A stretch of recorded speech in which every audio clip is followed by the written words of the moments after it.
Rick is 57 years old and he has $1.6 million saved up for retirement. He wants to know if he can retire now and spend $10,000 per month.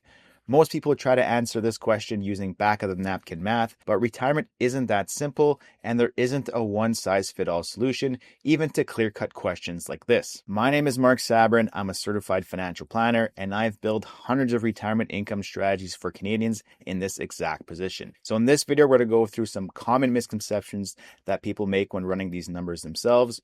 We're going to look at what happens if you just withdraw $10,000 from your savings every month versus proper planning, and what strategies you can implement to make sure that your 1.6 million lasts throughout your retirement.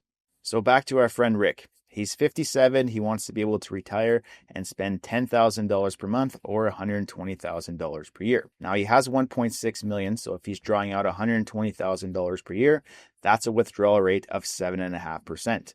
And based on his napkin math, he should be in a really good position because he's also assuming that his portfolio is going to grow by 5% per year. So on 1.6 million, he should be making $80,000. So he's taking out 120, his portfolio is going up by 80. So his net return for this year is he should be down around $40,000. And based on this math, his money should last a very long time. But there's a few things that Rick isn't taking into consideration. The first thing is inflation. Every year he's going to have to increase his withdrawals if he wants to keep up with the pace of inflation. So if he's taking out $10,000 per month this year, he might need to take out $10,250 per month next year, again, just to keep up with the cost of living. So he's not factoring that in as far as his withdrawals are concerned over his retirement. The second thing that he's forgetting is that his portfolio is not automatically going to make 5% every year, especially if he's invested in the stock market. If there is a bad year, so let's say he has a negative 10% rate of return, well, that's going to severely affect how long that money lasts because now he's taking money out while the stock market is down. And the last thing that he's not taking into consideration is taxes. If he's taking out $120,000 from his tax-free savings account, that's no problem. There's no additional taxes there. But if he wants $120,000 and he pulls it from his RSPs, he's going to have to draw significantly more out to net out that same $120,000. So it's very important to factor where your money is invested or where it is saved before figuring out how you're going to withdraw that money tax efficiently in retirement. So let's dive into Rick's situation to see what it actually looks like, and let's go over some strategies that he can implement to have a successful retirement. So as mentioned, he's 57 and wants to retire as soon as possible. So let's just use a retirement date of January 1st, 2026. Today, he's making $200,000 per year from his work, but that's coming to an end. As far as his retirement accounts are concerned, he has $1 million in an RSP, $200,000 in a tax-free savings account, and $400,000 in a non-registered account. When it comes to his government benefits, so CPP, he was planning to take that as soon as possible, so at age 60, and he was on track for $873 per month. As far as old age security is concerned, he was going to take that at age 65, and he was on track for $870 per month. When it comes to his home, it was worth $800,000 and he had no debt against it, and he wanted to stay in his house as long as possible. When it comes to his retirement expenses, as mentioned, he wanted to spend $10,000 per month throughout his retirement. So that is after-tax money in his pocket to spend, and we've assumed a rate of inflation of 2.5%. So every year that $10,000 per month is going to go up by 2.5% to keep up with the cost of living. So if we take a look at his situation today, it does not look very good. So if we look at his net worth here, his lifestyle assets, so that is the value of his home, going up in value over time. We're not selling it in this situation. Blue, we have his registered accounts. Yellow is his tax-free savings, and brown is his non-registered. So as we can see, his liquid assets, so his retirement savings, are depleted by 2039, and then we see this red bar appear. So what's happening is that he's going into debt to keep funding that $10,000 per month, and eventually we see the value of that debt being more than the value of the house. So that would never happen. No one's going to borrow you money if you don't have an asset there. So it's just showing us that he's really not in a good position. So as it currently stands, his retirement is only 43% funded. And at age 90, he'd be in the whole $1.7 million. So his napkin math was going to end up putting him in a very bad position. So what can we do today to get the plan more on track, and we might not be able to get Rick exactly where he wants to be, but we can improve this situation nonetheless. So if we take a look at his cash flow in retirement based on this current iteration of the plan, he has money coming in this year while he's working, but then next year he has no more earned income. It takes a few years for CPP to kick in. So in the meantime, he's drawing on his registered accounts, TFSA non-registered. Eventually at age 65, his OAS kicks in. He's still drawing on his investments. And by age 72, he has no more money left in his investment accounts. So now he is out of money. He has CPP of $14,000 per year and OAS of $12,000. So he's got $26,000 a year coming in from the government, but that's it. So the first thing you want to look at is what would happen if we pushed out CPP to age 70 instead. And let's do the same thing with old age security. So immediately our retirement readiness number goes up to 48%, up from 43%. So it already looks a lot better, but we're still in a very bad position. This isn't going to solve all of Rick's problems. What's good about deferring CPP and OAS to age 70, and he's still going to run out of money around the same age.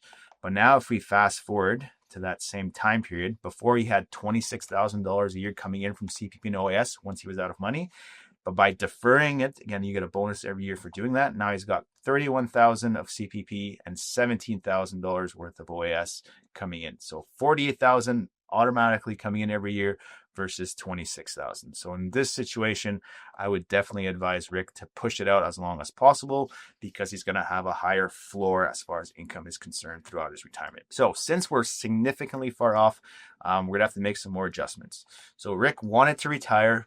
And after looking at these numbers, he could tell that he wasn't really in a good position. So he was okay doing a little bit of part-time work until he was 65 years old. So let's say that he earns $35,000 a year over the next 8 years. So that increases our retirement number to 52%. And now the money's running out at 2040. So baby steps, we're slowly getting there as far as his goals are concerned. So with the investments, we're currently assuming a rate of return of 5%. So let's just see what would happen if we increase that rate of return to 6% instead. So taking on a little bit more risk with the portfolio, it doesn't really make a big difference as far as how long that money lasts.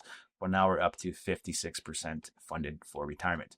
Let's just keep topping up our TFSAs in retirement. So taking money from the non-registered, putting in the TFSA, and the growth's going to be tax-free. So it's going to improve our situation a little bit better. So looking at this situation here, he's really in a position where he's going to have to use the equity in his home to keep funding his retirement. But again, he really likes his home and wants to stay in it as long as possible. So for scenario one, let's just look at what it looks like if he were to sell his home once he was out of retirement savings. So this will have a pretty significant impact. As we can see, now the home is gone, so that green bar has disappeared, and we have some cash coming in the form of a non-registered account, and that funds his lifestyle until about 2052. At that point, let's say he's around 84, 85 years old. So we're at 82% funded. But he really didn't want to sell his home. He really wanted to stay in it as long as possible. So another option, rather than selling it, is to use a reverse mortgage. So let's just say that every year he draws some equity out of his home, let's say $20,000 per year. So now he's got part-time income coming in, $35,000 a year. He has $20,000 coming in from his reverse mortgage, and that's tax-free. He doesn't have to pay any interest on that because you can capitalize the interest. So it's not affecting his cash flow.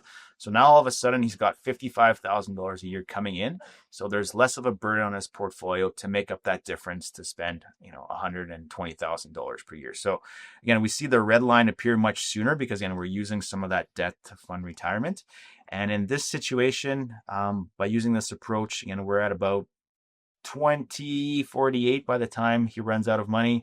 He can still use the reverse mortgage to keep funding that lifestyle until about 2051. So still not in an ideal position, but this allows him to stay in his home a little bit longer. So what it really comes down to is we do have to adjust expenses here. So what we can do is let's just keep his expenses at $10,000 per month, but maybe until age 75. So that's really, from 57 to 75 is when he's going to be doing most of his travel and most of his expenses are going to happen.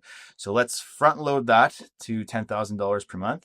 And then let's have that go down to $6,500 per month after age 75. So Now the picture looks a lot better. Again, we're still using the reverse mortgage in this example. His savings last until about age 88, and then he's using the equity in his home to fund the rest of his retirement up to age 90. So now we're looking at a retirement that's 97% funded, and at age 90, they're still in the state of $350,000 there. So cutting it a little bit tight, but he's okay with that. He doesn't have any kids, so he's not concerned about leaving anyone a lot of money. So he was more than happy with this situation. So those are just examples of some of the things that we can implement to put Rick more so on track. Again, we're not able to achieve his goal of $10,000 per month throughout his whole retirement, but again, nonetheless, getting a little bit closer. But I just wanted to show you one more thing, just the power of delaying retirement by 1 year. So instead of retiring at 57, let's say he retires at 58. So that's one more year for his assets to keep growing. And that's one more year where we're not drawing on the portfolio. So if he